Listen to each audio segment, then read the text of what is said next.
Pernah tak anda buka mata dalam air, macam masa berenang? Semua nampak kabur, kan? Seolah-olah ada penghalang. Mesti anda tertanya-tanya, kenapa jadi begitu? Adakah mata kita bermasalah di bawah air? Atau ada sebab saintifik yang mudah?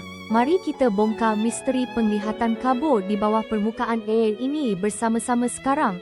Sebenarnya, mata anda tak rosak. Fenomena ini berkaitan cahaya dan bagaimana mata berfungsi. Di udara, kornea mata kita membengkokkan cahaya tepat. Fokus imej pada retina membolehkan kita melihat jelas. Tetapi, air berbeza. Apabila cahaya dari air masuk mata, ia tak dibengkokkan seperti dari udara. Ini puncanya. Kuncinya ialah indeks biasan. Udara dan kornea mata kita mempunyai perbezaan indeks biasan ketara, membolehkan kornea membengkokkan cahaya dengan cekap. Namun, indeks biasan air sangat mirip kornea. Ini bermakna, cahaya dari air tak dibengkokkan cukup oleh kornea untuk fokus sempurna pada retina. Akibatnya, imej jadi kabur. Sebab itulah penyelam pakai goggle.